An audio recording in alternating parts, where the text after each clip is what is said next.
प्रिय विद्यार्थियों, नमस्कार। मैं नील कुमार यादव, सहायक आचार्य राजनीति विज्ञान, राजकीय कन्या महाविद्यालय बहरोड। विद्यार्थियों, यूट्यूब चैनल के इस वीडियो में आपका हार्दिक स्वागत और अभिनंदन।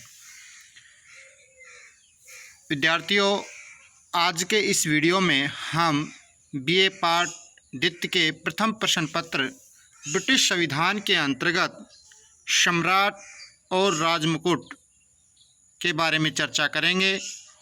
सम्राट का अर्थ, राजमुकुट का अर्थ, अर्थात राजमुकुट क्या है, सम्राट क्या है, और सम्राट व राजमुकुट के भेद के महत्व के बारे में, और सम्राट और राजमुकुट में भेद को स्पष्ट करने की कोशिश करेंगे। तो सब विद्यार्थियों, ब्रिटेन में संसदीय शासन व्यवस्था है। ब्रिटेन में संसदीय शासन व्यवस्था को अपनाया गया है। मैंने आपको पूर्व में ही बताया था कि संसदीय शासन व्यवस्था के अंतर्गत व्यवस्थापिका और कार्यपालिका में घनिष्ठ संबंध देखने को मिलता है। उसी के तहत ब्रिटेन में संसदीय शासन व्यवस्था है। और संसदीय शासन प्रणाली की विद्यार्थियों, मैंने एक विशेषता और बताई थी आपको कि संसदीय शासन प्रणाली में दोहरी कार्यपालिका होती है। दोहरी कार्यपालिका यानी कि दो प्रकार की कार्यपालिका होती है, जिसके दो प्रधान होते हैं। एक नाम मात्र की कार्यपालिका जिसे औपचारिक प्रधान होता है उसका, और दूसरी वास्तविक कार्यपालिका जिसका वास्तविक प्रधान होता है। तो ब्रिटेन के संदर्भ में भी हम देखें तो दोहरी कार्यपालिका की व्यवस्था है, नाम मात्र की कार्यपालिका और वास्तविक कार्यपालिका। दोनों ही कार्यपालिकाओं के प्रधान होते हैं। तो जहाँ नाम मात्र की जो कार्यपालिका होती है उसका औपचारिक प्रधान होता है, जबकि वास्तविक जो कार्यपालिका है तो उसका वास्तविक प्रधान होता है। तो यहाँ बात करें कि नाम मात्र कार्यपालिका का जो प्रधान है वो कौन है, तो नाम मात्र की कार्यपालिका का प्रधान ब्रिटेन का सम्राट होता है, जबकि वास्तविक कार्यपालिका का प्रधान वहाँ की मंत्रिपरिषद सहित प्रधानमंत्री होता है। तो बात करें कि औपचारिक प्रधान और वास्तविक प्रधान, देश की शासन सत्ता कार्यपालिका के वास्तविक प्रधान के हाथ में होती है, जो ब्रिटेन के मंत्रिपरिषद सहित प्रधानमंत्री में निहित होती है, और वो वास्तविक प्रधान होता है। जबकि नाम मात्र का जो कार्यपालक है वो होता है वहाँ का सम्राट। तो विद्यार्थियों, जहाँ नाम मात्र का जो प्रधान होता है या औपचारिक जो प्रधान होता है वो राज्य का अध्यक्ष भी होता है, लेकिन वास्तविक शक्तियों का उपभोग नहीं करता। जबकि जो वास्तविक कार्यपालिका है वह वास्तविक शक्तियों का प्रयोग करता है, परंतु वो राज्य का अध्यक्ष नहीं होता। इसलिए कार्यपालिका का औपचारिक प्रधान जो है वो शासन का अध्यक्ष अर्थात राज्य का अध्यक्ष तो होता है, लेकिन वास्तविक शक्तियों का प्रयोग नहीं करता। अतः इंग्लैंड में संसदीय शासन प्रणाली विद्यमान है। सम्राट ब्रिटिश कार्यपालिका का औपचारिक प्रधान है, किंतु उसका वास्तविक शक्तियाँ का प्रयोग नहीं करता। ये बात आपको बार बार आपको बता दी गई है। अब बात करते हैं विद्यार्थियों, सम्राट और राजमुकुट क्या है। चूँकि सम्राट वह व्यक्ति होता है विद्यार्थियों जो एक विशेष समय पर ब्रिटिश राज्य के प्रमुख पद पर आसीन होता है। सम्राट वह व्यक्ति होता है जो एक विशेष समय में ब्रिटिश राज्य के प्रमुख पद पर आसीन होता है, गद्दी संभालता है, तो वो कहलाता है वहाँ का सम्राट। परंतु राजमुकुट राज्य शक्ति का वह प्रतीक है जिसे सम्राट अपने सिर पर धारण करता है। जब कोई व्यक्ति सम्राट के पद पर आसीन होता है तो उस समय वो एक राजशक्ति के प्रतीक जो वहाँ का होता है और राजमुकुट होता है उसे अपने सिर पर धारण करता है। प्राचीन काल से इस प्रकार की प्रथा ब्रिटेन में विद्यार्थियों चली आ रही है कि सम्राट पदधारी व्यक्ति द्वारा विधिवत समारोह के बाद जब राजमुकुट धारण कर लिया जाता है तभी से उसे शासन की समस्त शक्तियाँ प्राप्त हो जाती, शासन की सारी सत्ता उस सम्राट में आ जाती है राजमुकुट धारण करते ही। इस प्रकार राजमुकुट राजशक्ति का प्रतीक था। तो प्राचीन समय में ब्रिटेन में जो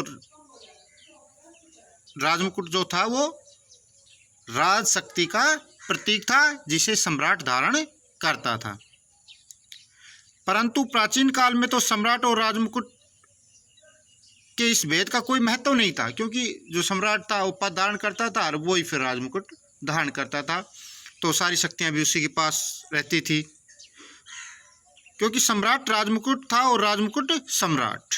परंतु वर्तमान समय में जबकि ब्रिटेन में वास्तविक दृष्टि से राजतंत्र के स्थान पर लोकतंत्र की स्थापना हो गई है, क्योंकि प्राचीन काल में वहाँ पर निरंकुश राजतंत्र की स्थापना की गई थी और निरंकुश राजतंत्र के अंतर्गत वास्तविक और नामात्र सभी जो शक्तियाँ थी वो सम्राट में निहित थी। सम्राट और राजमुकुट का भेद निश्चित रूप से बहुत अधिक महत्वपूर्ण हो गया। क्यों कि जैसे वर्तमान निरंकुश, पहले जो निरंकुश राजतंत्र था वो वर्तमान में लोकतंत्र में बदल रहा, धीरे धीरे वो लोकतंत्र में बदल गया।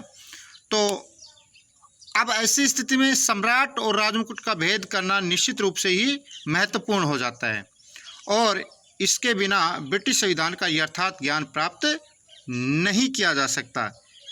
इस कारण से एक विद्वान है ग्लैडस्टोन, उन्होंने तो कहा है कि अंग्रेजी संविधान के साहित्य में अनेक सूक्ष्म भेद है, पर इनमें से इतना अधिक महत्वपूर्ण कोई नहीं जितना महत्वपूर्ण सम्राट व राजमुकुट का भेद है। तो इस बात पर विशेष बल दिया है ग्लैडस्टोन ने। अंग्रेजी जो संविधान है, ब्रिटिश जो संविधान है, उसके साहित्य में अनेक सूक्ष्म अंतर हैं, पर इतना ज़्यादा सूक्ष्म भेद किसी में नहीं जितना सम्राट और राजमुकुट में है।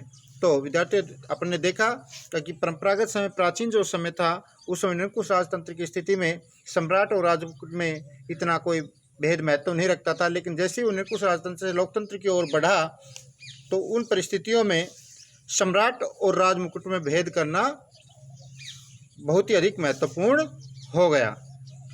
अब विद्यार्थी यहाँ पर हम आपको सम्राट और राजमुकुट में जो भेद है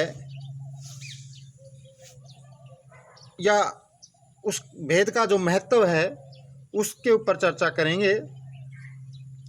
शासन पथ पर ब्रिटेन ने अपनी जो यात्रा एक निरंकुश राजतंत्र के रूप में प्रारंभ की थी, परंतु ब्रिटेन में आज लोकतंत्र है। राजतंत्र से लोकतंत्र की दिशा में ब्रिटिश संविधान का जो विकास हुआ है उसका सीधा साधा रूप यही है कि व्यक्ति रूप में राजा को जो शक्तियाँ प्राप्त थी वे अब संस्था के रूप में राजमुकुट को प्राप्त हो गई।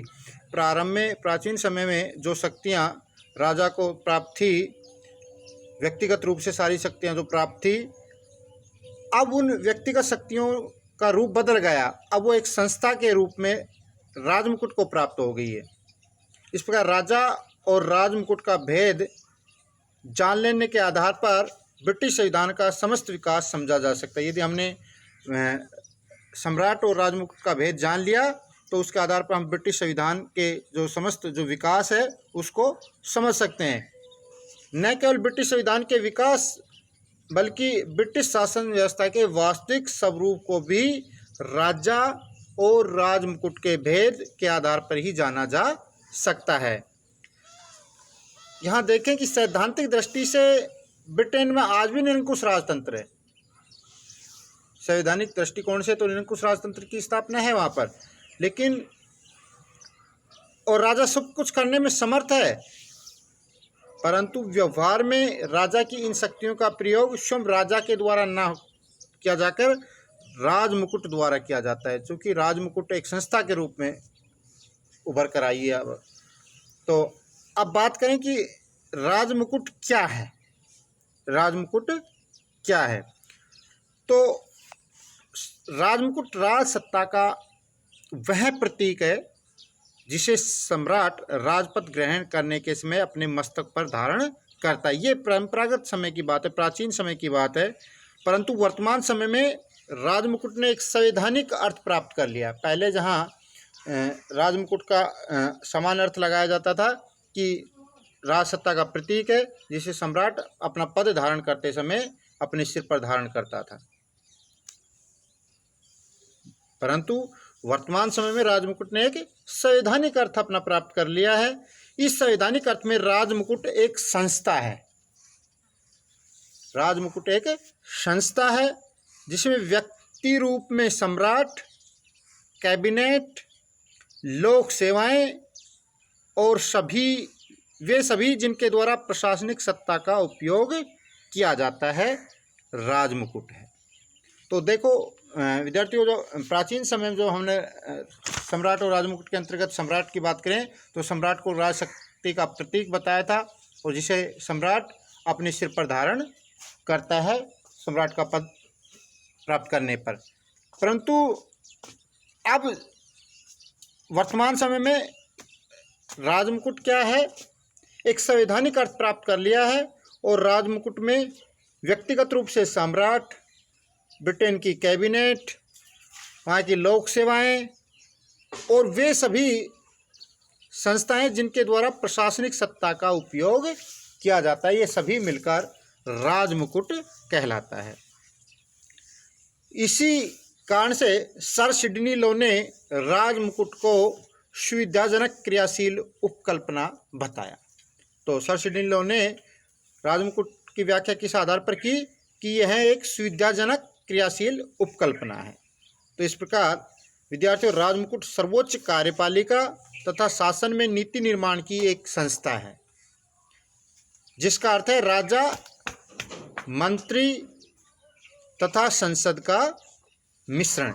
यह वह संस्था है जिसको राजा की समस्त शक्तियां और विशेष अधिकार धीरे धीरे हस्तांतरित कर दिए गए। जहां प्राचीन काल में राजा ही सर्वसर्वा होता था, सारी शक्तियां राजमुकुट के रूप में उसी के अंतर्गत नीत होती थी।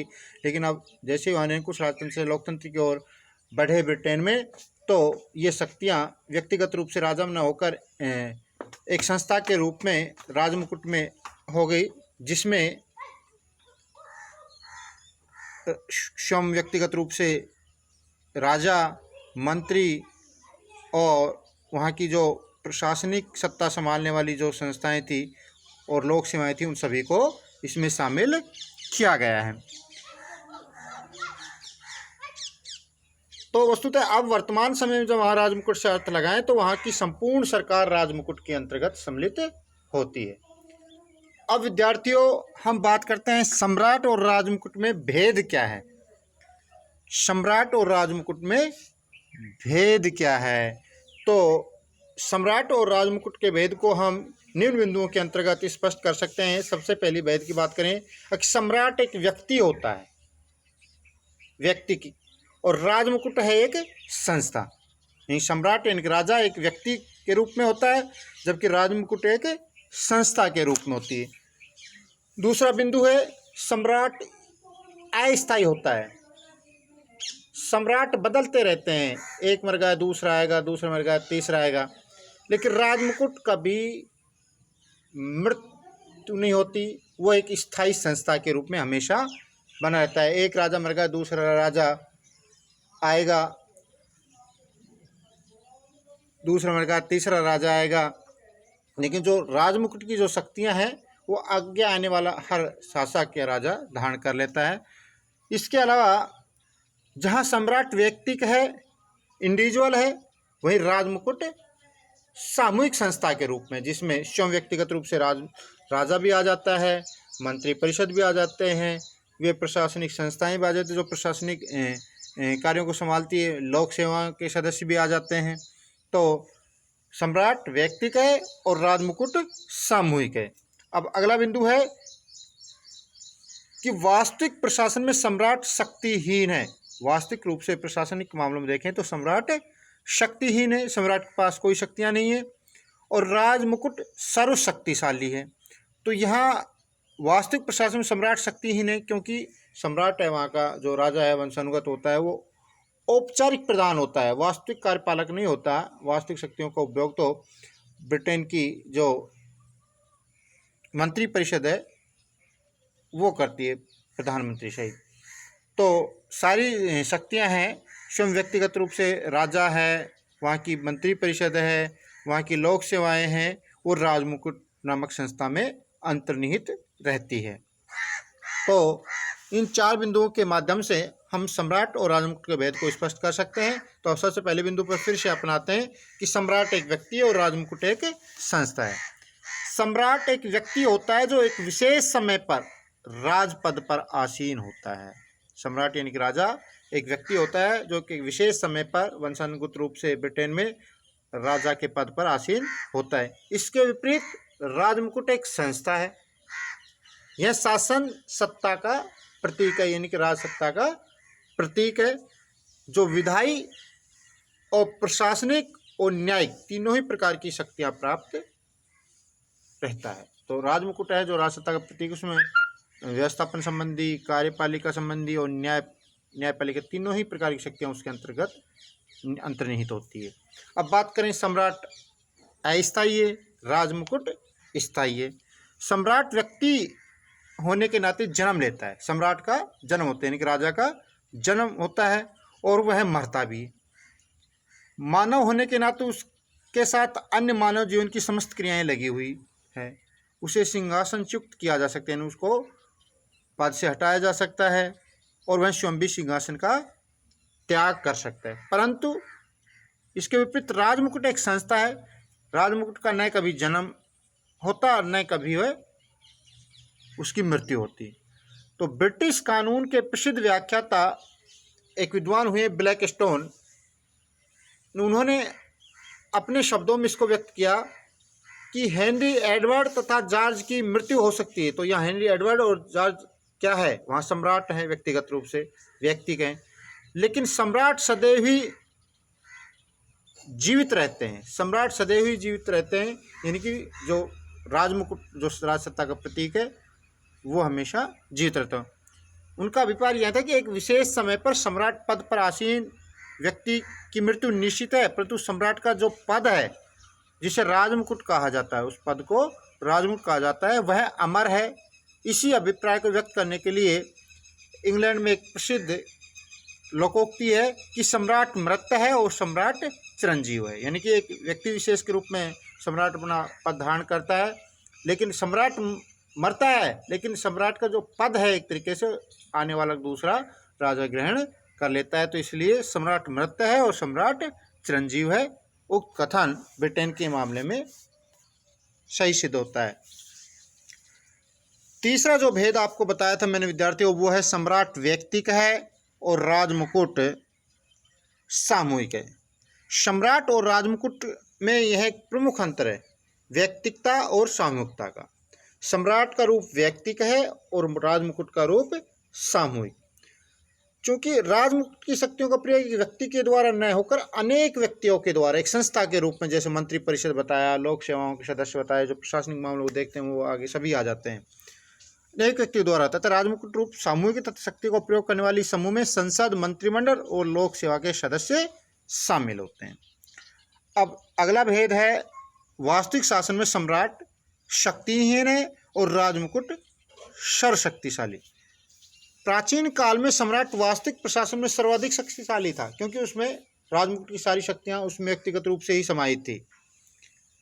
परंतु लोकतंत्र की दिशा में जो विकास हुआ ब्रिटेन का, उसमें संवैधानिक विकास के साथ साथ सम्राट की शक्तियों का ह्रास होता गया और सम्राट के हाथ में शासन की शक्तियां निकलकर वो शक्तियां कहाँ पर ट्रांसफर होगी, मंत्रिमंडल और संसद को प्राप्त होती रही। अतः वर्तमान समय में वास्तविक प्रशासन में सम्राट को कोई शक्ति प्राप्त नहीं है, किंतु राजमुकुट एक संस्था है जिसमें सम्राट के अतिरिक्त मंत्रिमंडल और संसद भी शामिल है। तो इस प्रकार हम विद्यार्थियों कह सकते हैं कि व्यक्तिगत रूप में सम्राट के हाथों से शक्तियां निकलकर राजमुकुट संस्था को प्राप्त होती जा रही है। लोकतंत्र की दिशा में जैसे विकास हो रहा है और राजमुकुट सर्वशक्तिशाली है। ब्रिटेन में प्रचलित कहावत है कि जैसे जैसे प्रजातंत्र का विकास होता है राजमुकुट की शक्ति बढ़ जाती। तो ब्रिटेन जैसे जैसे निरंकुश राजतंत्र से लोकतंत्र का विकास हुआ, राजमुकुट की शक्तियाँ बढ़ती चली गई और सम्राट की शक्तियों का ह्रास होता चला गया। तो इस प्रकार विद्यार्थियों, हमने इस टॉपिक में आज सम्राट अर्थात ब्रिटेन के संसदीय शासन प्रणाली में नाममात्र का कार्यपालक और वास्तविक कार्यपालक का भेद जाना, इसी तरह सम्राट और राजमुकुट का अर्थ समझा, सम्राट और राजमुकुट में जो अंतर था उस पर चर्चा की। धन्यवाद।